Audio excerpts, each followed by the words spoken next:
Ang hindi malilimutang rivalry ng dalawang kampiyon sa mundo ng boxing.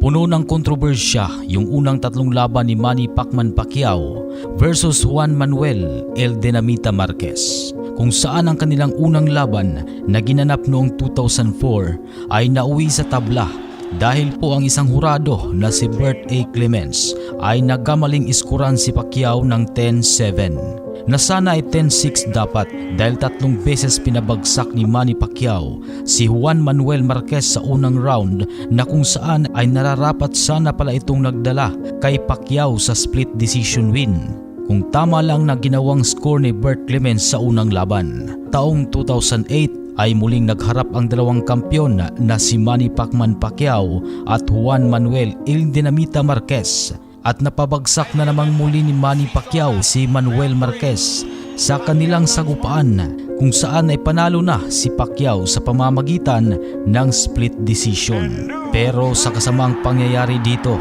ay mas pinaburan si Juan Manuel Marquez ng karamihan kasi maraming nagsasabi na dapat daw ay si Marquez ang panalo at talo si Pacquiao.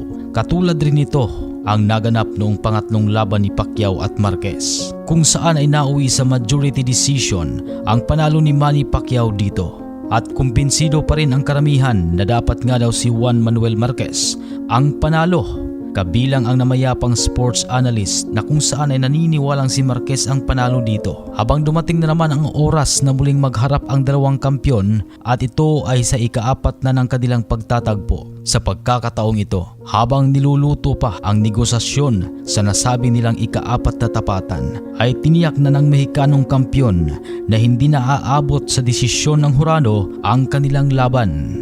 Pinag-aralan ng husto ni Marquez ang kanilang pang-4 na laban at uminom pa ito ng kanyang sariling ihi dahil ito daw ang makakatulong sa kanya. Ginawa niya itong ritual sa huling 6 na laban niya at nagresulta naman daw ng maganda. At sa hindi inaasahang pangyayari na isang parang madilim ika nga na espasyo ang hinahakbang ng dalawang paa ni Pacman dahil sa isang segundo sa isang kanang mabigat na suntok, siya pala ay makatulog sa ibabaw ng lona. Dito tinawag ni Marquez na isang divine justice ang kanyang knockout victory kay Manny Pacquiao. Ito daw ang sagot sa 3 beses na pandaraya sa kanya laban kay Manny Pacquiao.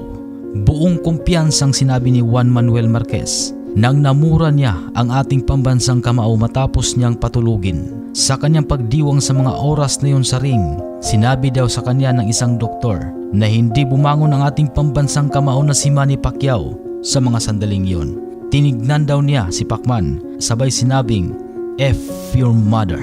Yan daw ay dahil sa sama ng loob niya na 3 beses daw po siyang nadaya laban kay Pacquiao.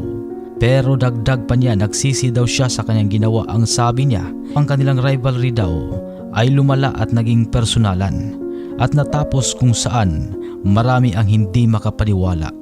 Pero marami din ang kumbinsido na tsamba ang panalo ni Marquez sa naturang laban. Makikita natin kung paano sinusukat at sineset up ni Pacman ang kanyang kamao gamit ang mga jabs at dahil sa kanyang bilis ay madali ding makalapit si Pacman sa kanyang mga kalaban. Pero sa una hanggang sa pangatlong pagtatapat nilang dalawa ay tiyak na susukat at nabasa na ni Marquez ang bawat kamao na ibabato ni Pacman at ang paa na ihahakbang ni Pacman papunta sa kanya. Pinag-aaralan ng husto ni Marquez ang kanilang pang-4 na laban.